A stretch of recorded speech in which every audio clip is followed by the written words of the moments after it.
साथियों नमस्कार।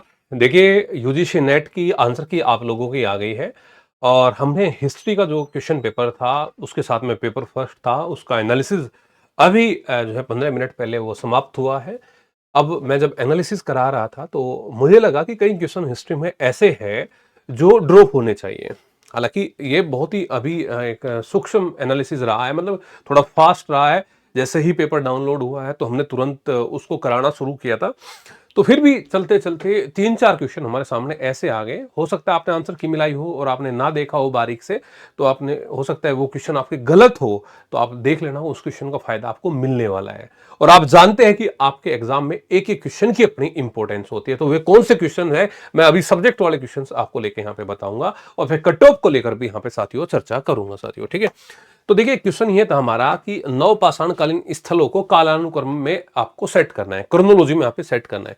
ठीक है, इन्होंने 5 ऑप्शन दिए हैं, लेकिन यहाँ पे जब इन्होंने दिए ना विकल्प दिए तो यहाँ पे 4 दिए, यहाँ पे 4 दिए, यहाँ पे 5, यहाँ पे 5 और क्रोनोलॉजी इन्होंने बोली है। अरे भाई जब क्रोनोलॉजी आनी है तो 5 के 5 ऑप्शन यहाँ पे आने चाहिए थे। अब कई सारे साथी होंगे कि जी ये तो इंग्लिश वाला जो वर्जन होता है उसको कंसिडर करते हैं, क्या पता इंग्लिश में 5 हो, तो चलो इंग्लिश वाला भी देख लेते हैं। इन्होंने इंग्लिश में भी सेम ऐसे ही किया, AEBD तो मतलब है कि ये क्वेश्चन हटेगा यहां से। जिसने भी गलत अगर किसी ने कंसीडर किया है तो अपने मार्क्स यहां पे जोड़ लेना साथियों, ठीक है। इसके बाद एक क्वेश्चन हमारा था यहाँ पे इस साथियों कि सुल्तान के रूप में किसको संदर्भित किया गया, एक पूरा पैराग्राफ है।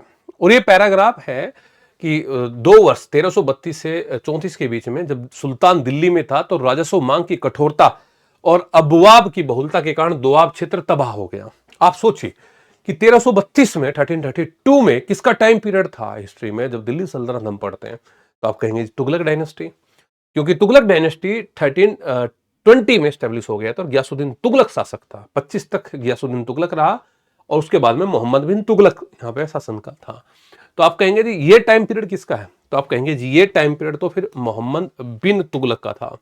मोहम्मद बिन तुगलक को होना चाहिए था। आयोग ने क्या माना, यहाँ पे आयोग ने माना ये, ठीक है, आयोग ने माना ये, ठीक है, ये जो कि क्या होना चाहिए आपका गलत होना चाहिए, और होना क्या चाहिए था मोहम्मद बिन तुगलक।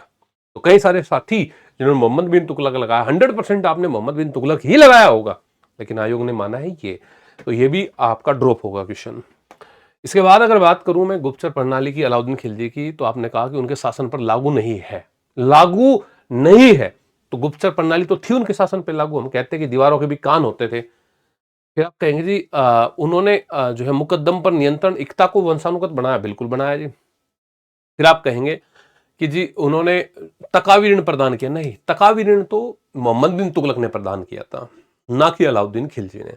तो आप कहेंगे ये ऑप्शन हटा देता हूं, चलो ठीक है ये ऑप्शन हटा देता हूं, तो सी वाला होना चाहिए। तो ये 2 ऑप्शन कट हो गए।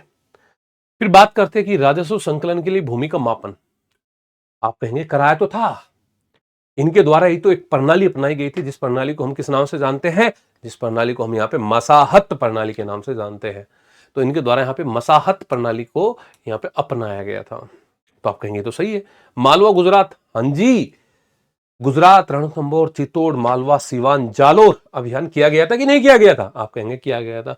इन्होंने क्या माना है आंसर इसका, इन्होंने माना सी और डी को, ये माना, लेकिन ये गलत होना चाहिए क्योंकि उन्होंने भूमि का मापन किया था, मसाहत प्रणाली अपनाई थी। तो फटाफट मैंने जो देखे 3-4 क्वेश्चन ये एज इट इज, तो ये तो गलत होने चाहिए।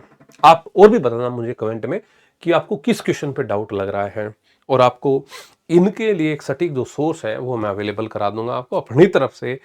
इनको चैलेंज भी मैं कर दूंगा साथियों। कोई भी डाउट अगर आपको आता है किसी भी प्रकार का तो आप 7031313142 ये हमारा नंबर है, आप मुझे व्हाट्सअप जरूर करना, कोई भी डाउट अगर आपको यहाँ पे बनता है, ठीक है। अब बात आती है इसकी कट ऑफ को लेकर साथियों, कि कट ऑफ क्या रहने वाली है जी। मैं लास्ट कट ऑफ से इसकी तुलना करता हूँ। ये लास्ट कट ऑफ है हमारी सब्जेक्ट वाइज दिसंबर 2025 की। यहाँ पे हिस्ट्री की जनरल की जो कट ऑफ है वो 216 गई थी जेआरएफ की, 216 गई थी कितनी जेआरएफ की। ओबीसी की 206 गई थी, ईडब्ल्यूएस की भी 206 गई थी, एससी की 196 गई थी और एसटी की 192 गई थी, ठीक है। और टोटल कैंडिडेट कितने थे हिस्ट्री में, टोटल कैंडिडेट थे 100 200 300 लगभग 400 के करीब कैंडिडेट यहाँ पे टोटल जेआरएफ थे, ठीक है। इसके बाद हम यहाँ पे कहते हैं नेट के लिए कितनी कट ऑफ गई थी, तो नेट में यहाँ पे अंतर जो रहा था वो अंतर था 192, 8 और 16 और 24 नंबर का अंतर रहा था, यानी कि 192 पे जनरल की थी, 178 पे ओबीसी की थी, यानी कि 89 क्वेश्चन होने चाहिए थे, है ना। और 178 पर ही ईडब्ल्यूएस, यानी कि ईडब्ल्यूएस और ओबीसी दोनों कॉमन थी। 166 यानी कि 83 क्वेश्चन पे एससी की थी और 81 क्वेश्चन पे यहाँ पे एसटी की थी।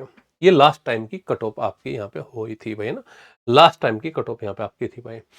और फिर पीएचडी ओनली आपका यहाँ पे आता है। तो नेट में तो यहाँ पे लगभग है कि 2300, 4300 और 5300 और लगभग 6000 बच्चे नेट में पास हुए थे। जेआरएफ में पास होने वालों की संख्या कितनी थी? तो मात्र 400 के करीब थी। और हाँ, जेआरएफ में पास होने वाले की संख्या कितनी थी? तो आप कहेंगे 450 400 के करीब थी, और वैसे ही 5-6 हजार नेट में हुए थे। अब आप कहेंगे इस बार क्या यहाँ पे हमारा हो सकता है? देखिए, जब पेपर के लेवल की बात करते हैं, पेपर फर्स्ट को भी साथ में कंसीडर करके, मैं मानता हूं कि पिछली बार से थोड़ा सा हार्ड था पेपर इस बार। बहुत ज्यादा नहीं कहूंगा कि बहुत ज्यादा हार्ड था। मैं जब पेपर आप स्टूडेंट्स का हुआ था तो कई ने मुझे कहा कि बहुत ही हार्ड पेपर था, लेकिन जब अभी देखा ठीक है हार्ड था, लेकिन ऐसा नहीं था कि ऐसा ही पहले से ही नेट का पेपर हिस्ट्री में कभी कभी आसान आया, अदरवाइज पेपर ऐसा ही बनता है। अगर देखो, मेरी बात हो सकता है आपको थोड़ी बुरी लगे, यहाँ पे कट ऑफ की अगर मैं बात करूं, यहाँ पे जनरल की बात करूं अगर मैं, जेआरएफ की, तो भाई 2 या 3 क्वेश्चन ही, 4 क्वेश्चन ही कम जाएगी, इससे कम मुझे नहीं लगता कि कम होगी, यानी कि 100+ तो पक्का रहेगी भाई, 100+ तो पक्का ही रहेगी, इससे कम तो नहीं रहेगी।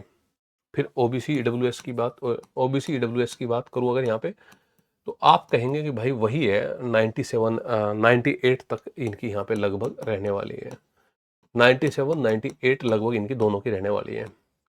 एससी की अगर यहाँ पे बात करूं तो आप पाएंगे, एससी की अगर यहाँ पे बात करूं तो आप पाएंगे कि भाई हाँ, 90 तक यहाँ पे एससी की जानी चाहिए, और एसटी की जो बात करूं तो 87 तक लगभग यहाँ पे इतने क्वेश्चन होंगे, तो आपके जेआरएफ होने की संभावना यहाँ पे हमारी प्रबल है। इसी से अब आप नेट का एक आइडिया लगा लेंगे कि अगर हम नेट की बात यहाँ पे हम कर रहे हैं साथियों, तो हम यहाँ पे पाएंगे कि हमारा ये यहाँ पे 90 तक लगभग नेट हमारा यहाँ पे हो जाना चाहिए ओबीसी और ईडब्ल्यूएस में, जो नेट की बात हम कर रहे हैं। तो अगर हम यहाँ पे नेट की बात हम यहाँ पे कर रहे हैं, तो हमारा जो नेट है यहाँ पे जो है, हम्म हाँ, 85 क्वेश्चन तक, 85 क्वेश्चन तक हमारा यहाँ पे नेट हो जाएगा। और यहाँ पे बात करें अगर, तो ये लगभग 78 और ये लगभग 75 तक, मेरे हिसाब से मोटा मोटा ये क्राइटेरिया यहाँ पे रहना चाहिए। देखो, उस स्टूडेंट को ये कट ऑफ वाला सेशन जरूर बढ़िया लगेगा जो इससे ऊपर है, और जो इसके ऊपर नहीं है उसको ये बुरा लगेगा कि मास्टर जी को कुछ नहीं पता है। बाकी बहुत जल्दी आपको ये कट ऑफ मिल जाएगी साथियों, ठीक है।